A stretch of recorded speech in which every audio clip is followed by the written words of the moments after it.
famous touch all 7. And in his travels and in his teaching, Maharaj has established himself as being, he's established a very unique reputation for presenting the incredible experience of Bhakti Yoga in a way which is really relevant to our lives.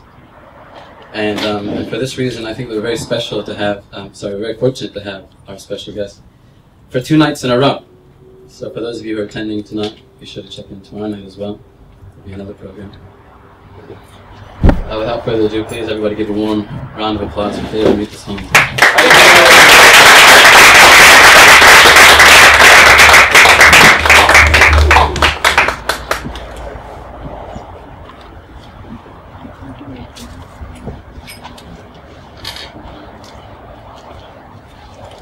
We have an interesting topic for tonight, as well as tomorrow night. Tomorrow night we'll be discussing the conformity game. Yes, please make me over. Tonight we are dealing with the fire of desire. Subtitle, Are You Lonely for Me? We want to recognize that there is a basic desiring appetite. This is not denied in the science of Bhakti Yoga. What I'm going to present to you is that the science of Bhakti Yoga is all about desire management, and that is the most crucial subject matter at all times in human existence, and particularly you're seeing it now. Human beings have become a geophysical force on the planet. They are capable of altering the weather, altering the climate.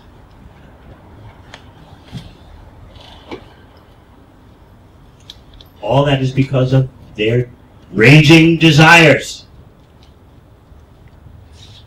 I often explain about the basic myths of human development prevalent today. Number 1, money brings happiness. Myth number 2, technology brings well-being. Number 3, weapons bring security. And myth number 4, the earth provides you with unlimited resources for your disposal. And also unlimited room for you to get rid of the waste from your resource utilization program. These myths are based on desire. So we can see that on a societal level, the force of desire. But that societal combination of desire consists of so many individuals, all contributing their share to the desire blaze, the desire inferno. So consider yourself as a walking, mobile desire unit. You want things. You want experiences. If we use the precise terminology of the yoga system, our senses are hungry for the sense objects. Often people equate yoga with, first of all, the asanas, the yoga postures. And then a little more advanced is pranayama, the breathing exercise. But actually the classic yoga system begins with controlling the force of desire. So the asanas and the pranayama is meant to steady your life and discipline your senses so that then you can properly contemplate what is the ultimate goal of life. So please think about that. to check the force of desire so that you can clearly see your way ahead. Human civilization begins with that endeavor.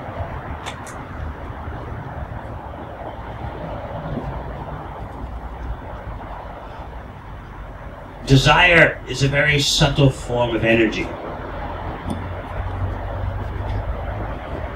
Just like the fragrance of a flower is very subtle. It is there. So if we can track the flow of desire in our life, we'll see what's going on. You'll actually have your finger on the pulse. Once you can see the flow diagram, the flow chart of desire as it manifests in your life. We cannot stop desiring. It is true, however, that periodically human beings become so frustrated with desire that they would like to extinguish all desire. I don't know if anyone here has come to such a conclusion for some period of time. You looked for a program for how to annihilate desire. That's it, I'm tired of desiring. All my desires have just led me into so many problems, so many complexities. I'm going to stop desiring. Has anyone here ever entertained that thought? Yes. Thank you all for your honesty. Those of you in the front, I see quite a few persons in the back raise their hands. I guess the back is full of those who have been frustrated by the desire experience. So, can you actually stop desiring? You can try for a weekend.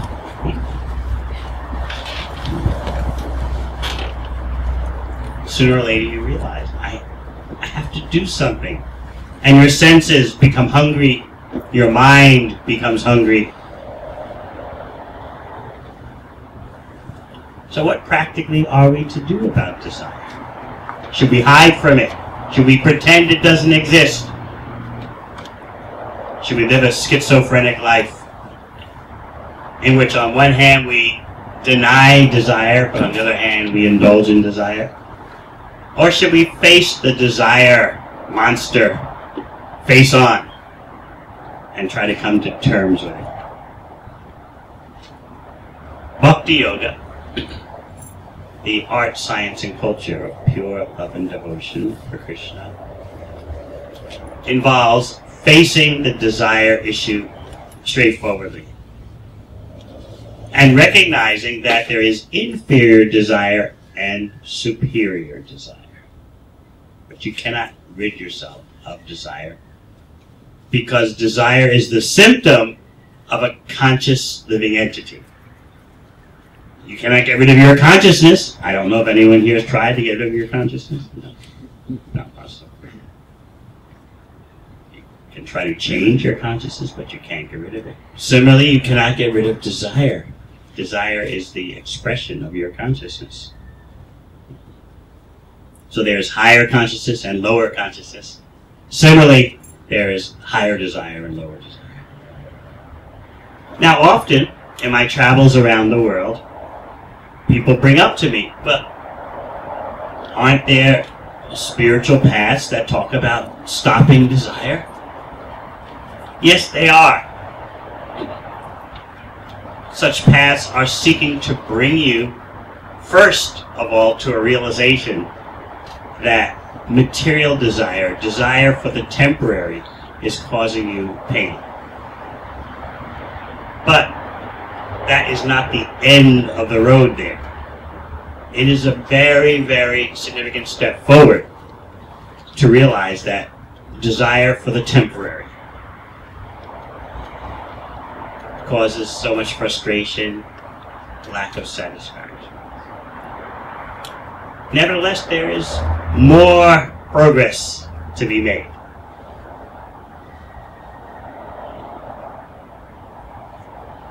Sometimes because people can only take one step at a time.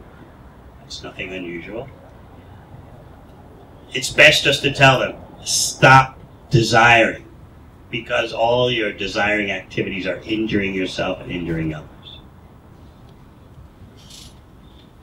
Just like now, humanity in terms of their environmental impact. They're wondering, how are they going to slow down that impact? It can't go on like this. Recently, the UN has released projections that probably by mid-century, the economic growth of the world will triple. Now, even presently,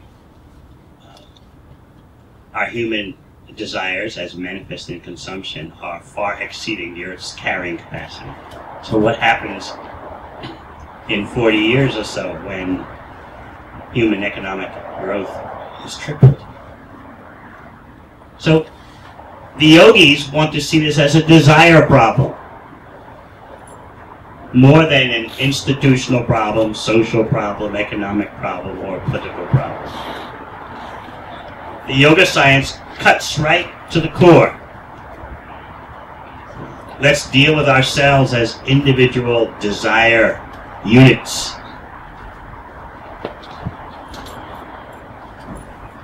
Once we establish that we cannot annihilate desire, then we come to the conclusion we have to make peace with our desires. We have to come to terms with our own desires.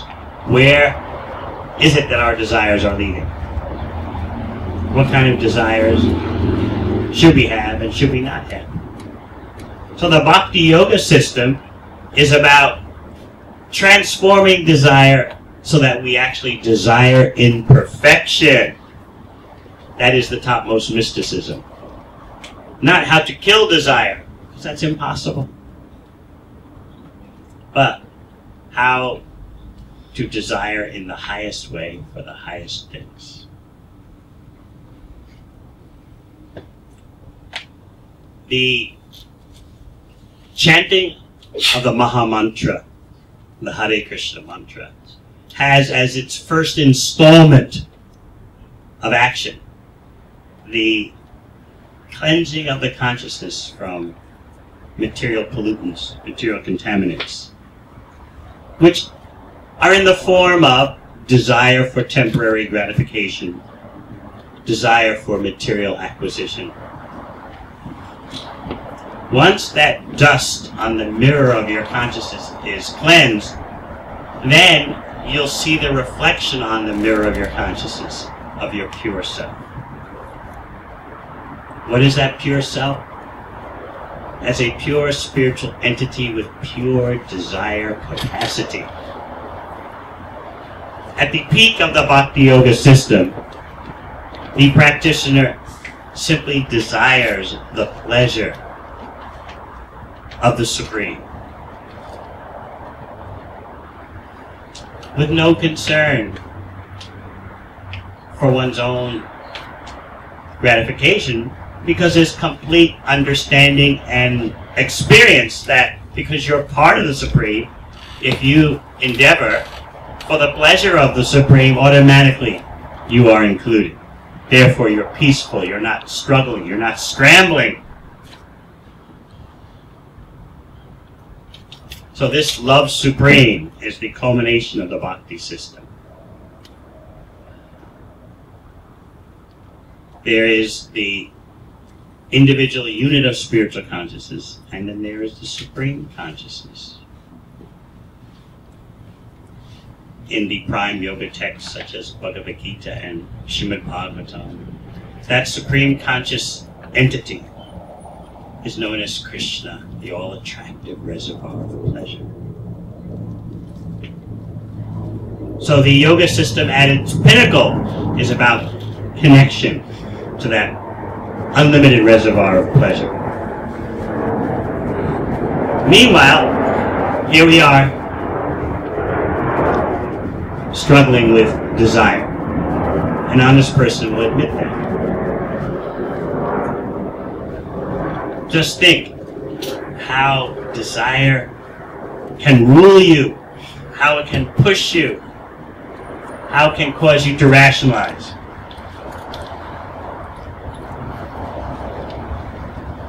I was thinking of a song that was popular in the early 70s. It's a song about a man caught in the throes of an extramarital affair, which is nothing unusual these days. So, in this song, what I'd like you to focus on is not so much the details, but the grappling with desire, this fire of desire, which includes the yearning that someone wants you and is feeling lonely for you. So, it's like a tragedy sometimes. Other times it's like a comedy. How is this going to play out?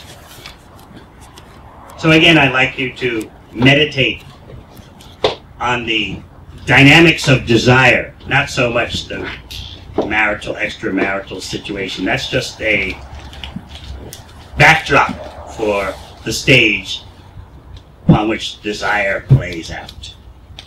It's manifesting in this particular way. That's an old blues song. If loving you is wrong, I don't want to be right. Very graphic. In other words, how do we define what is appropriate and what is not appropriate? It's basically it's about me and how I'm feeling right now. That's the deciding factor. Loving you is wrong, I don't want to be right. In other words, what do all these fancy concepts have to do with reality at ground zero? And ground zero is a place where desires are colliding and combining and interacting.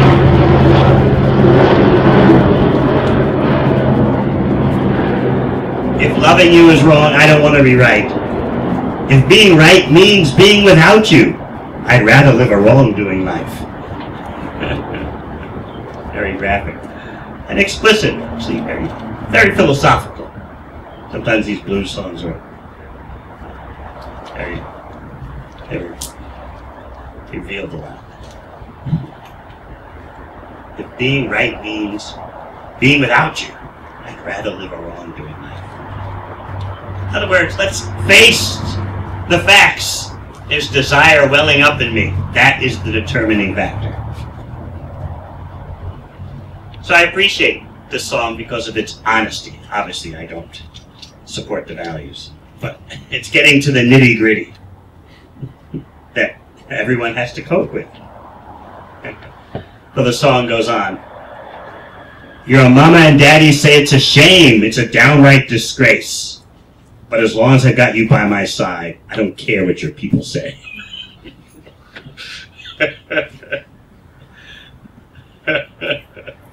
Who cares? I've got the reality right by my side. That sensate reality. Something you can reach out and grab. That's what it's all about. I've got desires. You are fulfilling my desires. What higher concept do we need in life? You may talk big, you may make so many moral theories, justice, integrity, dignity, rightness, wrongness, but here we are dealing with ground zero.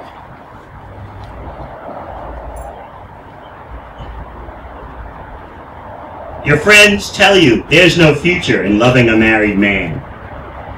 But if I can't see you when I want to, I'll just see you when I can. Expedient, practical.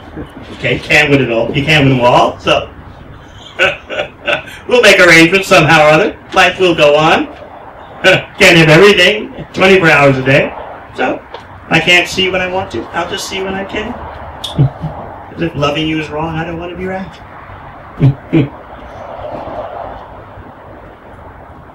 You can see the of it all. It's about me and how I feel now. What do you expect? I've got desires. Desires have to be fulfilled. I've got to act on desires. These desires are burning.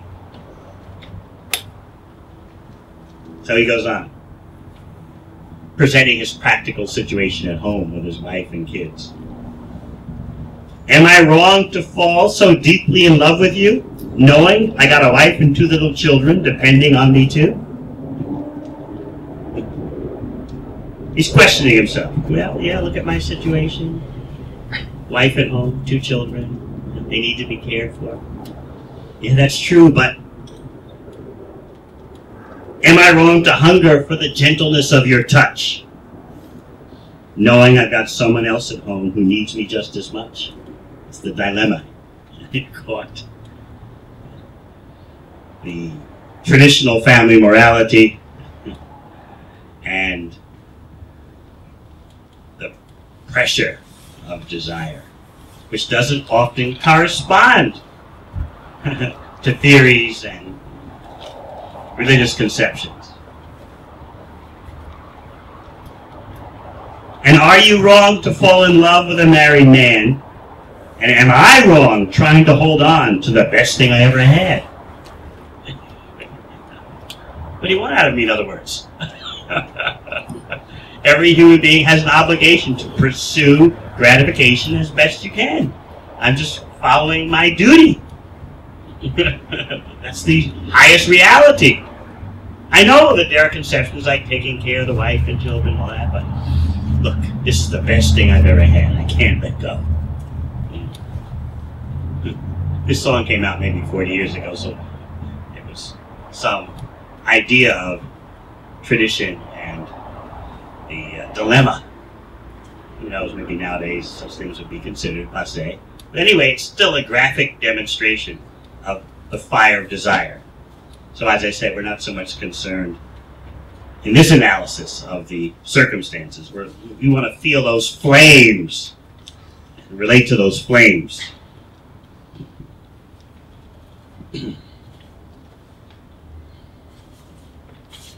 So he concludes, I don't want to be right if it means sleeping alone at night. In other words, without his girlfriend, you know, it means sleeping alone. Even though he might be with his wife and kids, that's alone. I don't want to be right if it means coming home at night.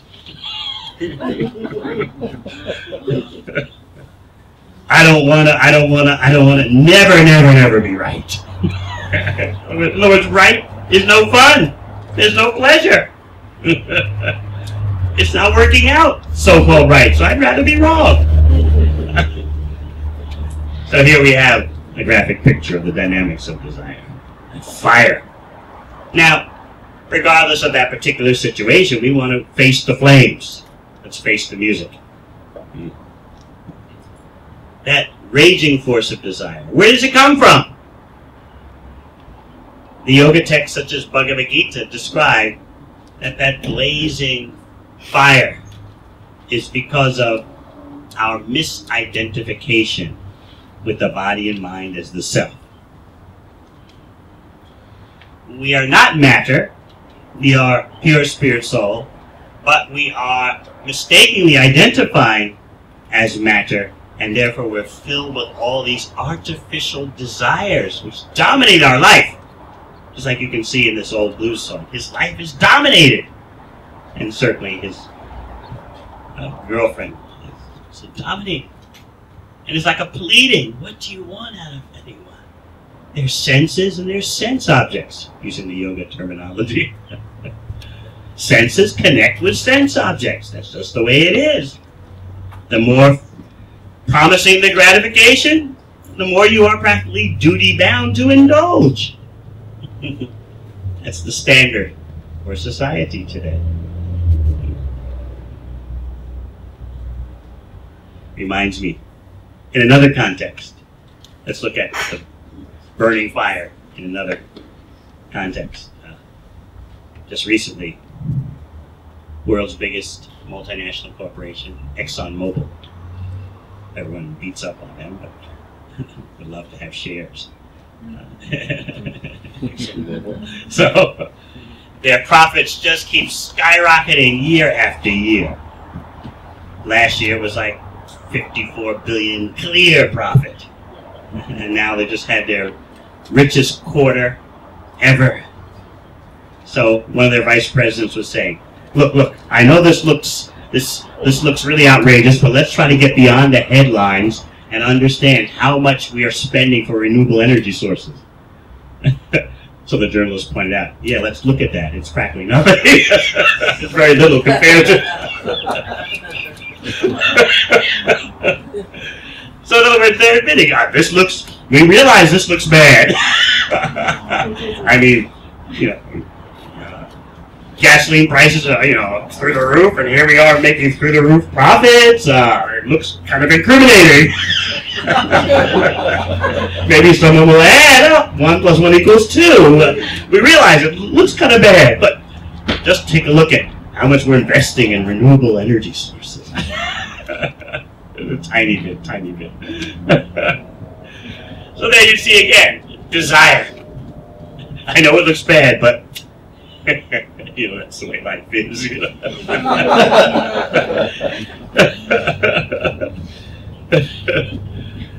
So this blazing fire of desire manifests in so many ways. In fact, our founder, the founder of the worldwide Bhakti Yoga network, our founder described that what people call economic expansion or economic development is simply lust on a mass scale. You take all the individual lusts, pack them together, and you've got economic expansion. It would really help if we can view our social situation in that way. A combination of so many flames forming a huge inferno. Again, though, what are we to do? Sometimes materialists, I don't think any of you here would make that accusation, but sometimes those who are avowedly materialistic, who are quite dedicated to it, they say, you are neglecting. You yogis are neglecting the prime needs of life, the prime activities of life. You see, there's an argument. When you drive your car into a gas station, I have to check myself because I'm used to saying petrol station. I'm based down under in New Zealand and Australia. From there I travel around the world. So, when you drive into a gas station,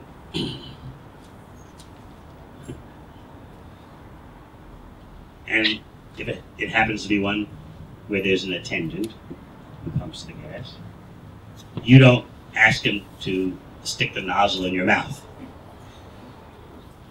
Fill me up. No. The nozzle goes into the gas tank. Because you're recognizing that you are not the vehicle. You have your own way of nourishing the body. The gas is for the car.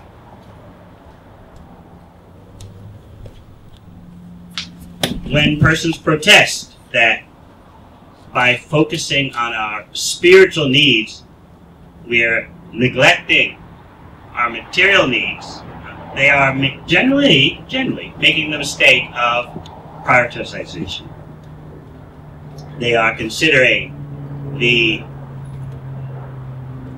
bodily and mental needs to be primary. And they're forgetting, generally speaking, about nourishing the real self. As Krishna explains in Bhagavad Gita, this body is like a vehicle. In Sanskrit, the word is yantra. So you're driving around in your yantra. So it's very important to take care of your machine. Practically everyone in LA has a car.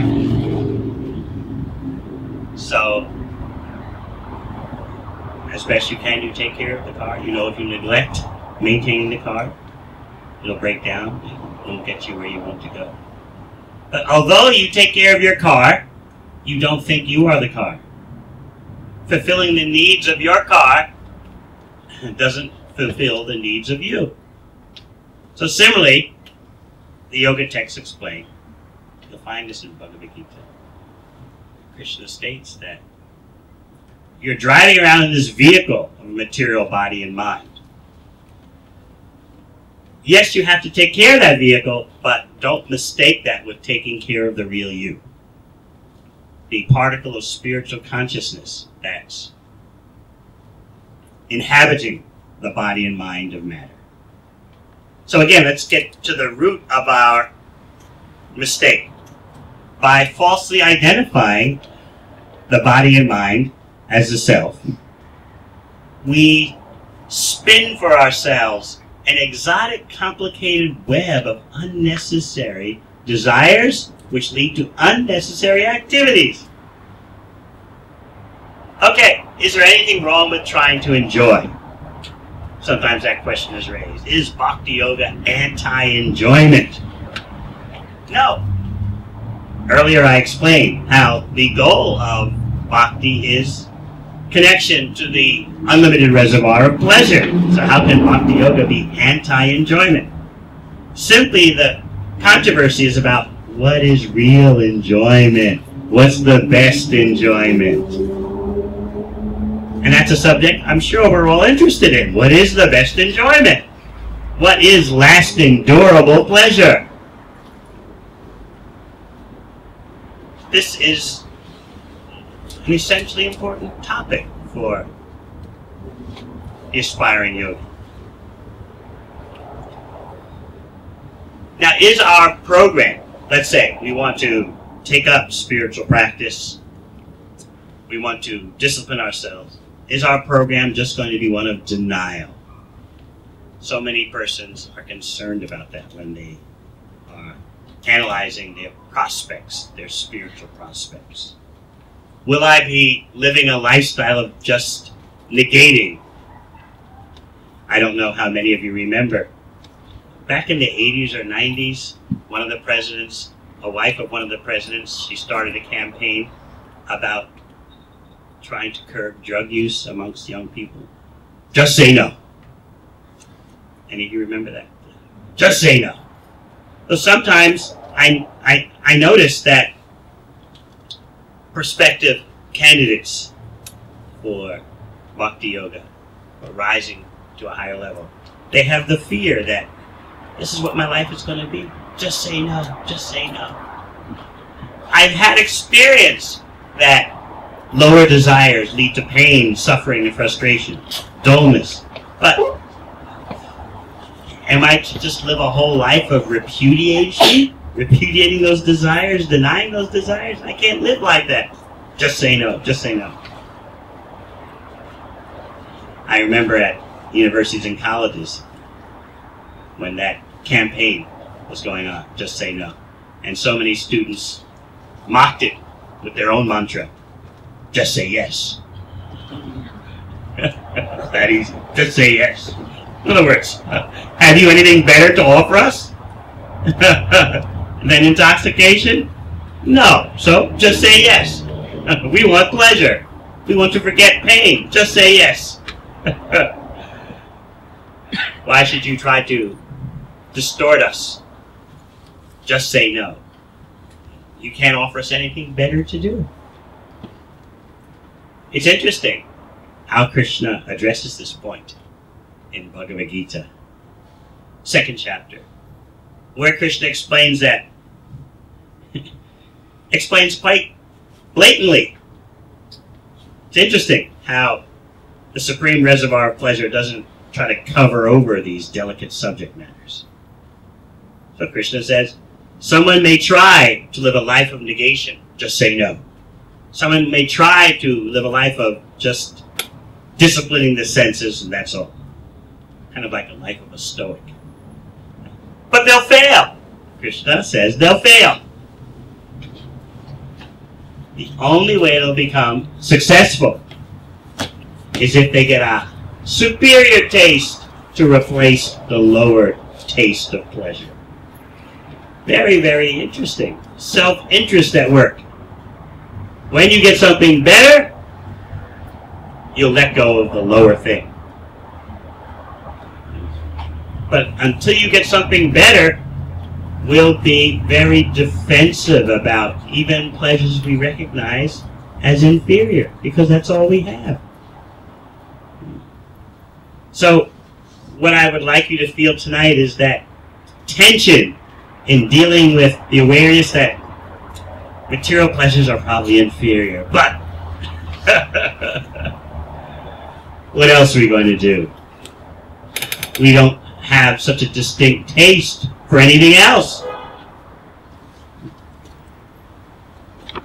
So therefore we either just roast in our dilemma. Oh, what am I going to do?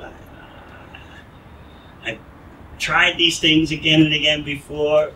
I know they don't bring me to where I want to go, but what else am I going to do? Finally, me just say, oh, the heck with it.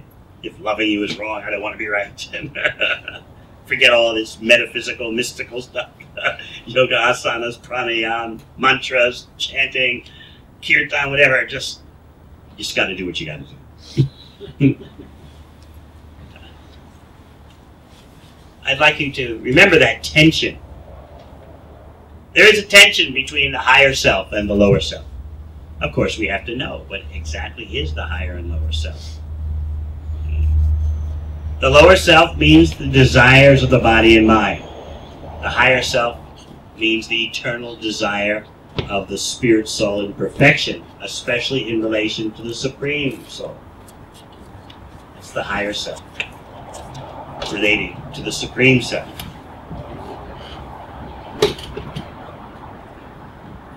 Sometimes there's a theory. It was popular, well, it's always popular, but explicitly it was popular some years ago, that the only way you get to the higher self is by burning out the lower self. So the more you indulge with the lower self, then the more you'll be able to rise to the higher self. So just do all the lower desires you can until you just obliterate yourself, burn yourself out, and then presto, the higher self appears. What do you think? No, it doesn't work. The more you burn out in terms of the lower self, the more you simply burn out. Burnout is burnout. Burnout does not lead to any higher realization. It just leads to pain, frustration, dullness. Your consciousness becomes more and more muddied. It's like you're driving in your car and a rainstorm comes and mud splatters all over your windshield. So is it such? Or would you say, well, the more mud that covers the windshield, the more I'll have the opportunity to see the road clear straight ahead? No. The more mud that's on your windshield, the more you can't see, the more your vision is obscured. So, indulgence in the material energy does not allow you to see. In the graduate study to Bhagavad Gita, the foremost Bhakti Yogi, Shukadeva Goswami, stated a very interesting axiom that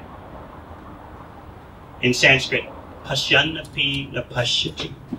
In material life, you're sufficiently experienced over countless lifetimes, but still we do not see.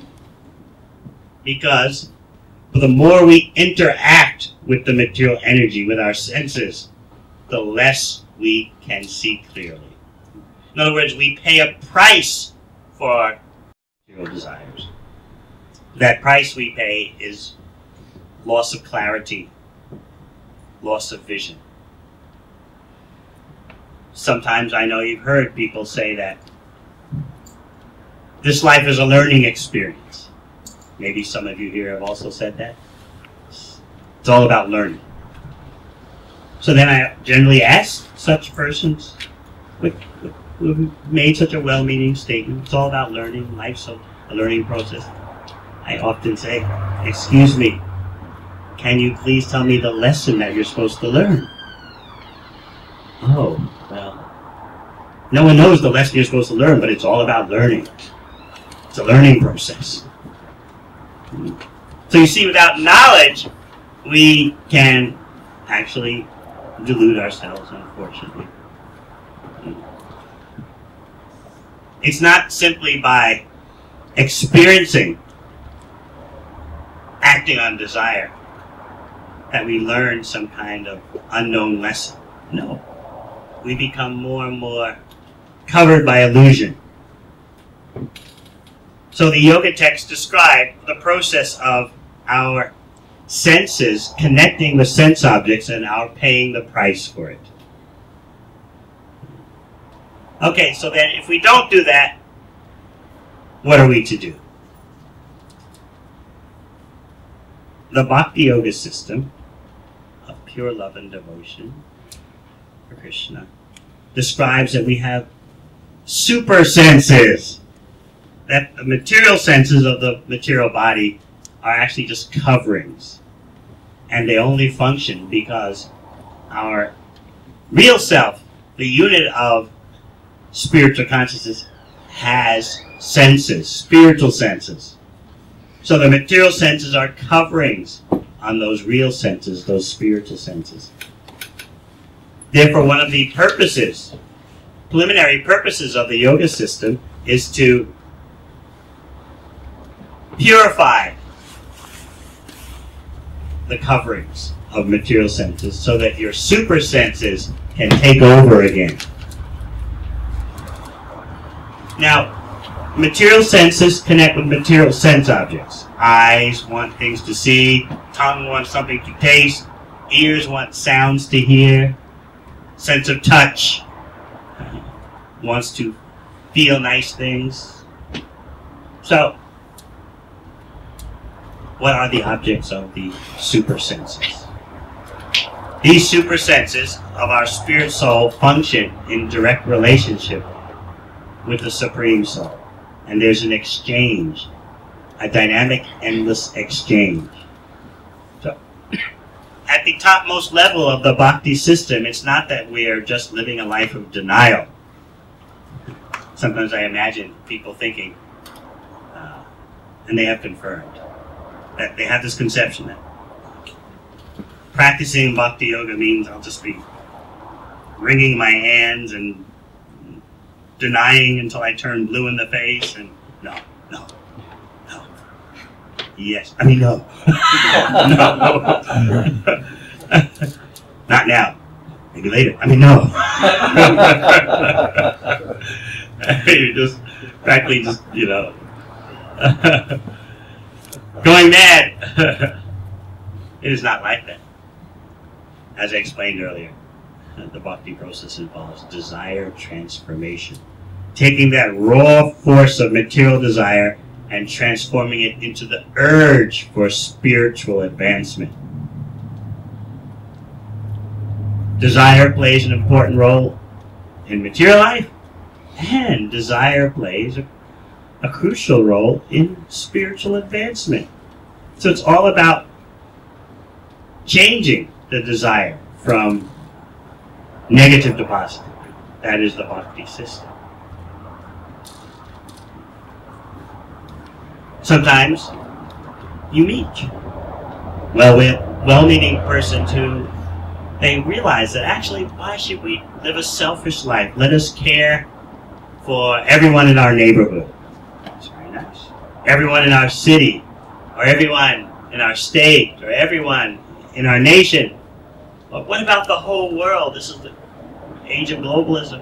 Let's care for all human beings. And then you may even meet a few who realize why this speciesism, like racism, speciesism. Why are we just hung up on the human species? What about so many other creatures, so many other life forms?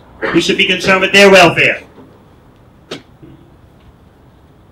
So sometimes persons get beyond nationalism, they get beyond genderism, ethnocentrism, and they realize, what about all living entities? What's the welfare for all living entities on the Earth planet? But you know, this Earth planet is just a grain of sand on the beach, countless places in the universe. So the yoga system acknowledges how to have a concern for the total existence, material and spiritual. It's about turning on that one switch that makes all the lights go on, rather than going through a huge house, let's say a huge skyscraper building, and turning on the light in each room individually. Exhausting process. But if you just hit the master switch, like those of you with up-to-date cars, you know how convenient it is, the master lock system. Those of us who have lesser cars or older cars, you know what it's like when you park your car. You've got to lock each door individually. Probably you're thinking, oh, I wish I had one of those cars where you just turn the key on the driver's side and all the whole door's locked. So, the Bhakti Yoga system is like that. How to love everyone and everything by getting to the source of everything and everyone, by loving Krishna. It's the most practical methodology. So please, once again, understand our need to face the music in terms of this raging fire of desire. It's like a forest fire. You know what happens in Southern California when there are these bushfires. Bushfire, well, that's an Australian term. They don't say bushfire. Forest fire. Huh? Forest fire, okay. Australia doesn't have so many forests. They have bush. There's shrubs, low-lying shrubs everywhere. So, sometimes the forest fires on the hills surrounding become very threatening. Everyone wonders what to do. You can't bring in buckets and put out those kind of blazes. I've heard sometimes planes they get water from the ocean and dump it. So to put out the blazing fire of material existence, we need extraordinary methods. And those methods do not involve annihilating desire or denying desire, but transforming desire. Instead of the hunger to serve matter, we have the hunger for spiritual activity, the hunger to connect with Krishna. It's a hankering, it's a longing, which will cleanse all the inferior desires. Many of you know that yoga means to link, to connect.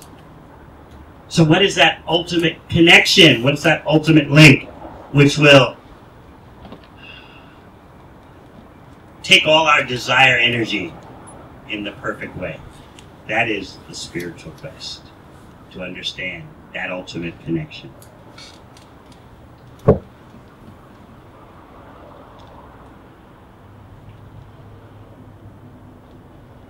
All right, I think I'll, for now, stop here, and perhaps you have some questions.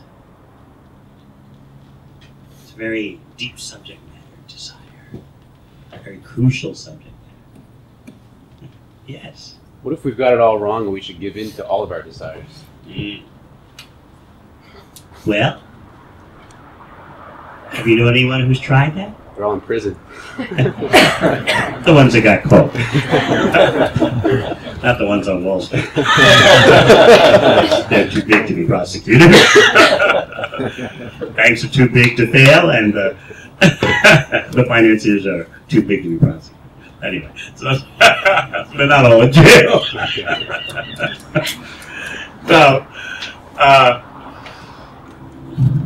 I know what you mean, though. If you try to just dive into unrestricted material desire indulgence, you're going to damage yourself. Yes, some persons know that, but they don't know anything better to do, so it's a real dilemma.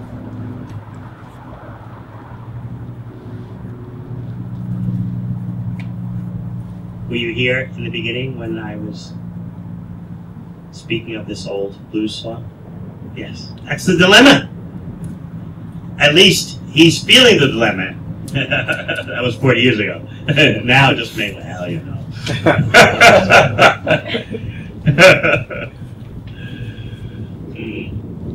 I often ask in my travels around the world, please kindly name me one material pleasure that you can constantly engage in and you won't get a negative reaction. Gardening. If you stay out, if you just garden and garden and garden and garden,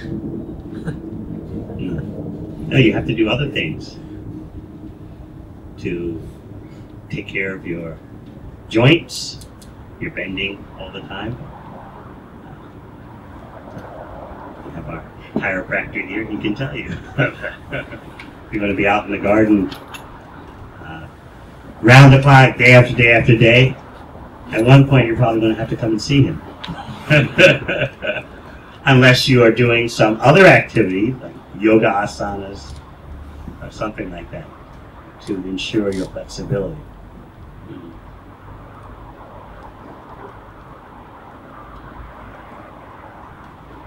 Any other activity you'd like to suggest? Yes.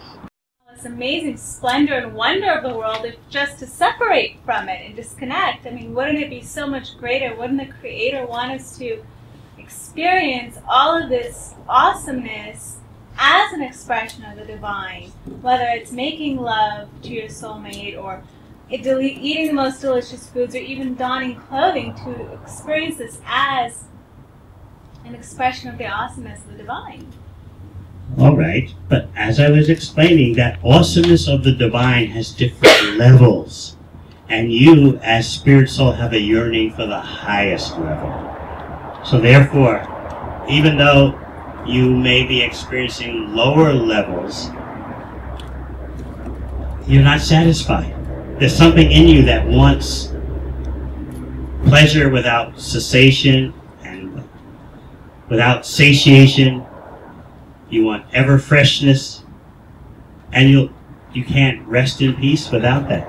And that's because of your spiritual identity. So, I understand what you're saying. When we face the point quite squarely, what am I? Am I matter or am I something else?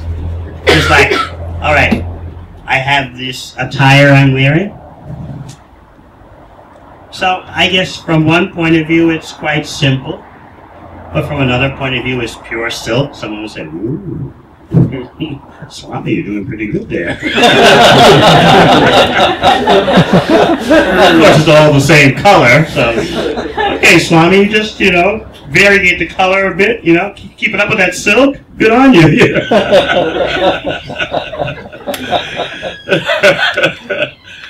So, all right. The yoga texts describe that silk is pure, and so I don't think I'm wearing tree bark like the classic yogis do. I do have a watch. It was given to me. I don't, hopefully I don't, mistake these things as a top priority. These are paraphernalia that hopefully I'm using in the service of the divine. So even someone who is seeking higher spiritual levels, they do have to take use of the temporary. You cannot repudiate the temporary completely, but what you can do is use the temporary to achieve the eternal, and that is the highest technology. Let us make sure that we are not using the temporary to attain the temporary, even though the temporary is energy of the Supreme, you see. We should use the temporary, which is energy of the Supreme, to attain the eternal, which is the higher energy of the Supreme. So in other words, I understand your point, that actually everything is the energy of the Supreme, and so why can't we just interact with everything? The Bhakti Yoga system involves using everything for the highest purpose. So we have to find out that highest purpose. Whether it's partnering, as you described, driving a car, or wearing clothes, what is the real purpose of all this? In that way, if you actually know the real purpose, you can use everything in a proper way. But as soon as we make the mistake of using the material energy for our own gratification, we get reactions. All right, we may not be able to stop all that all at once, but we should work on it. That's my point. Gradual balancing. So my point is that even the most expert yoga adept has to deal with matter. Your very body is matter. Your mind is matter. But what do you do with it? What's the purpose? So there are lower experiences and higher experiences. We want to go for the highest possible experiences. We have this eternal urge for pleasure without end.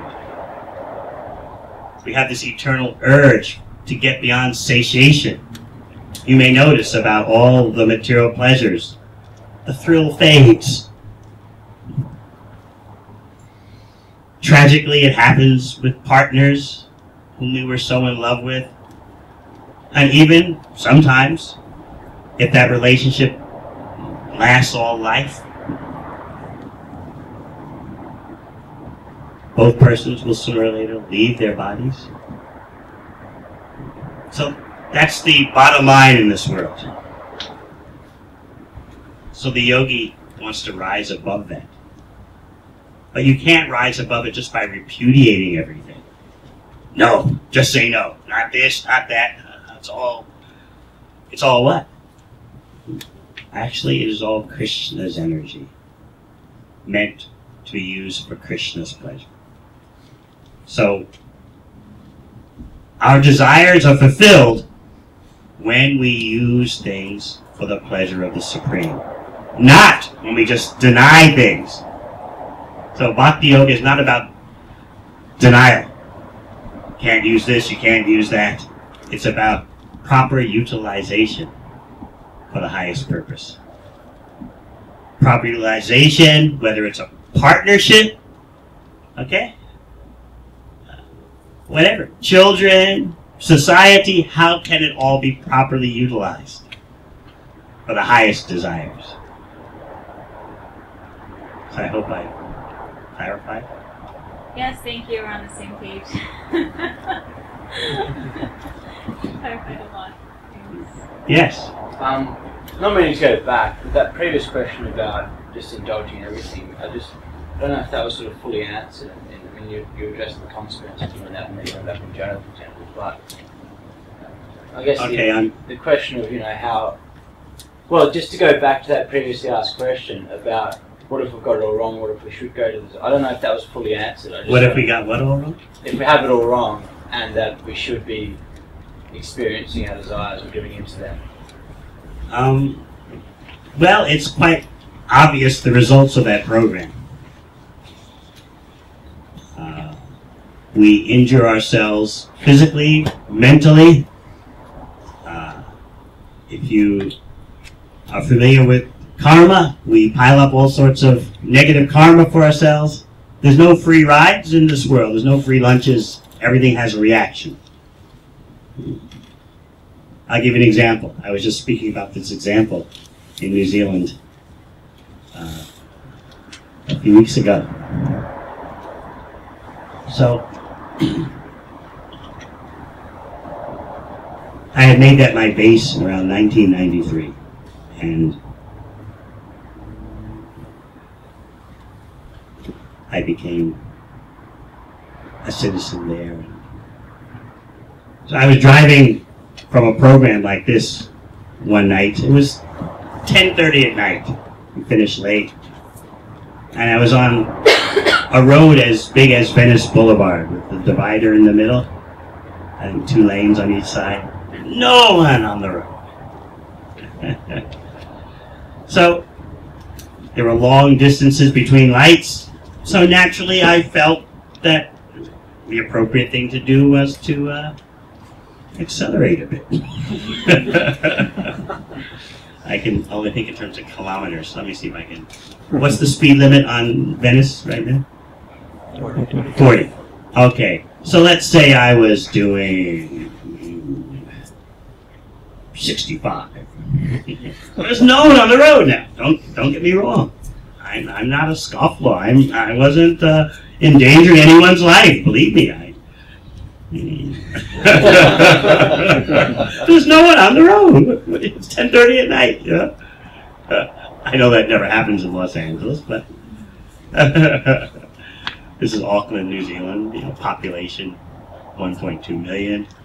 So it's known as the most spread out city in the world, as well as Los Angeles. So there's no one on the road, and I'm a competent driver. Never had an accident in my life. So there I was doing 65, and after a while I noticed some red flashing lights behind me. So I pulled over. It's the police. So the officer came to my window. I think it's a little different than here in the USA. They don't approach the car very cautiously like that. I just came right up to the window, and also there the police don't carry guns. So he came up to the window and, well, you were going quite fast there. You were like quite above the speed limit. So I began to speak. Oh, yeah, but I just didn't realize it. There was no one on the road. It's late at night. I just never thought anything of it. So he heard my accent. Oh, you're a tourist. Tourist. Well, this is a tourist country, and we want all our tourists to feel comfortable. We don't want to in any way give them a wrong impression. We want them to feel welcome. I can understand that, I can understand you Americans kind of like go over the top sometimes. Iraq, Afghanistan, speeding, that was his thing. He's joking. So, yes, you understand. I appreciate your understanding, and he said, you're a traveling man, huh? Yes, always traveling. So okay, we'll let you go this time. Just let me see your license. Pull out my license. Oh, New Zealand license. Wait a minute. You're supposed to know the law. Well, I guess you get your reaction. That's a $300 fine. Oh no. He just looked at me. I guess you'll never do this again, will you? He was right. I never did it again. So that's an example. Answering your question. I thought, I'm just cruising along, it all felt good to me, and just, But there was a reaction. So we need to know the full system of action and reaction.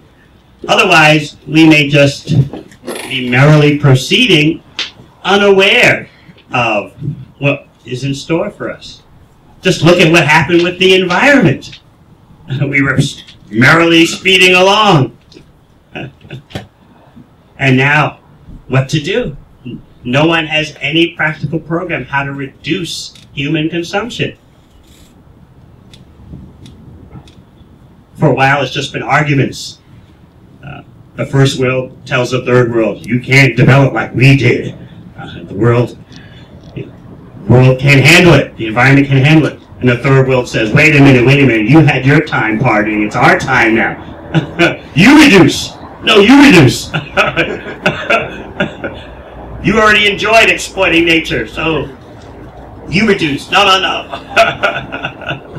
We cannot lower our standard of living at all. We're habituated to this, don't you understand? So no one wants to cut back. Meanwhile, the reactions are coming.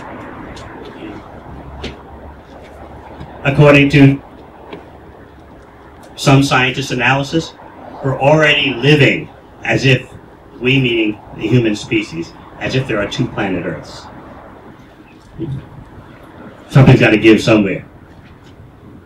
All right, we may feel good about ourselves in terms of our consumption and the waste that we are trying to dispose of, but there are reactions. The yoga system involves becoming completely aware of those reactions. Just like Ayurveda, I don't know if any of you have studied Ayurveda,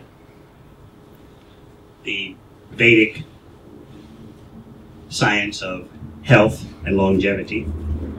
And it explains all the injury that we do to our bodies and minds through unnecessary indulgence. Or perhaps you've seen persons who they just love to be intoxicated regardless of how they feel the next day. I was speaking at the University of Manchester in the UK a few years ago to some students, a room full of students, future leaders, doctors, future lawyers. And so I just asked the question, what do you all do on a Friday night? Well, they looked at me like I was crazy. Manchester in the UK is known as the clubbing city. The clubbing culture in the UK is much bigger than in the USA because the populations are much more concentrated, and I suppose there are other social reasons too. The clubbing thing is huge. Everyone's into it. Basically up to the age of 35, not just teenagers. So I asked, what do you do on a Friday night? They just looked at me. What planet are you from? What do we do on a Friday night? We get totally smashed. I said, well, how do you feel the next afternoon when you wake up? And they explained to me, we feel horrible, but it was worth it just to have a few hours of pleasure on Friday night.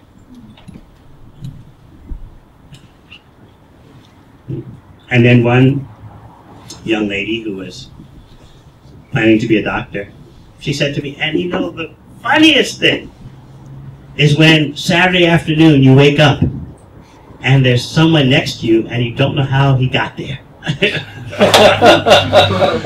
And then Monday you go and tell all your friends. It's hilarious. So you see, there are different standards. That's my point. I'm not trying to denigrate anyone or pick at anyone, but what I'm trying to say is there are different levels. So we should aspire for the highest level, because we cannot deny the pleasure-seeking capacity. So let's face that. Let's face that fire of desire and transform the lower desires into the highest desires. I like to give these real-life examples so that we don't get too theoretical, you know. This is what's happening. Anything else? Yes. When you talked about properly utilizing, so not denying everything, but properly utilizing everything around you, I'm kind of ignorant to all of this. So when I hear you say that, I feel that I need to wear a robe and shave my head and go meditate I mean, is that properly used? Because I want to have a family with a wife. I mean, how would I properly utilize? It's a very intelligent question. Just like at a university, there are professors, but not everyone at the university is a professor or wants to be a professor. So some of us are dressed like this because we're specialists. And we're dressed like this so you can recognize that we should know what we're talking about, and we should act like what we're talking about. We should walk our talk. But not that everyone is meant to be like staff members.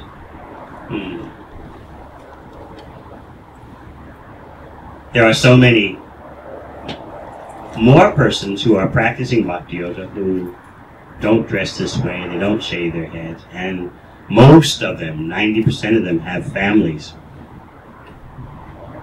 There's just a very tiny, tiny minority of guys like me. Just like at a university, there's a very, very tiny minority that's professors. Now, I suppose that I was so much desiring to understand what is the highest pleasure and share that with others, that for me, what works for me is to consider the whole world my family. But I'm the first to admit that that kind of stance cannot be taken artificially. One has to feel that calling and be willing to pay the price for that calling, to consider all living entities your family. And that doesn't lessen the approach that those practitioners, those yogis who have their own families take. It's just a different style. I can fly off to the other side of the world without any concern that I'm leaving some children at home. Whereas someone who's a yoga practitioner in my own family, they have to be responsible in that way. So they're just different styles, that's all. So yes, by far, the ocean of Bhakti Yoga practitioners consists of family persons. By far, 90% at least. There are not that many swamis. But there are a few who feel called in that way. They have no home, they're constantly traveling. They figure you come into this world with nothing to leave with nothing. So why not consider all living entities as your family? So that's one particular approach you can take, but it's not the only approach. So I'm glad you asked that question. Thank you. Very wonderful questions tonight.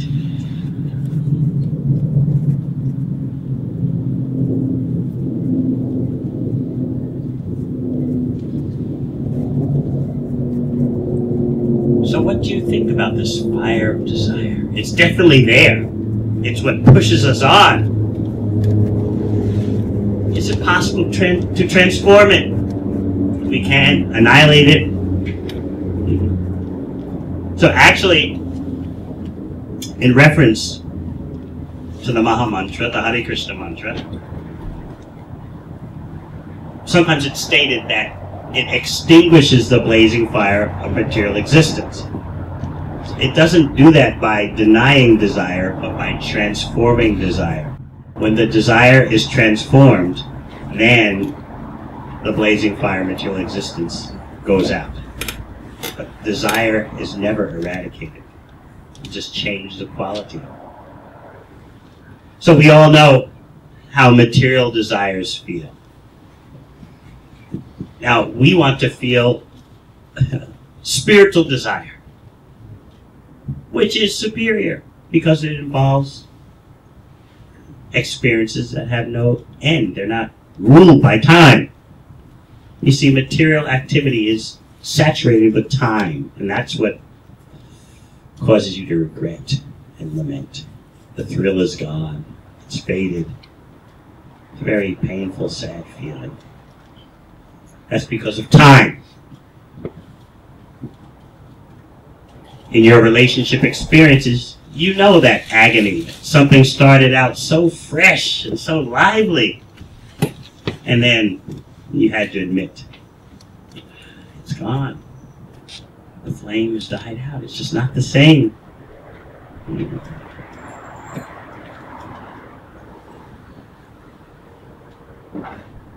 There's nothing wrong with the yearning for satisfaction, but we have to know where to look for lasting satisfaction. Material activity is saturated with time, and therefore there's always beginnings and ends. In Sanskrit, there's a technical term called Bhava Sindhu, the ocean of becoming and unbecoming. Sindhu means ocean, Bhava means becoming, unbecoming. So we're drowning in that ocean. Things are constantly coming into being, going out of being. And it's so frustrating for us. Because our constitutional position is eternality.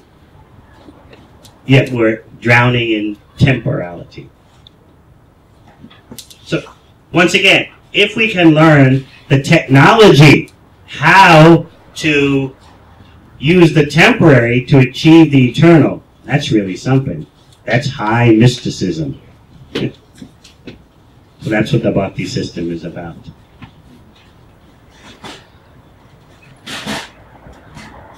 All right. It's been such a pleasure talking to you all.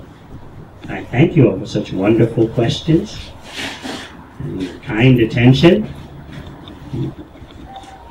I hope I have presented things in a delicate yet thorough way. And I hope that in no way have I talked down to you, but I hope I have talked with you. So I thank you very much. Hare Krishna.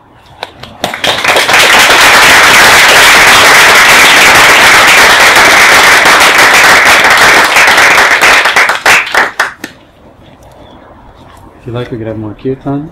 No, sure. All right, we'll have a little kirtan.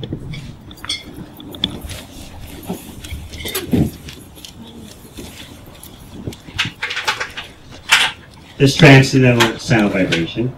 Transcendental means beyond time, beyond the laws of space, and so forth. Will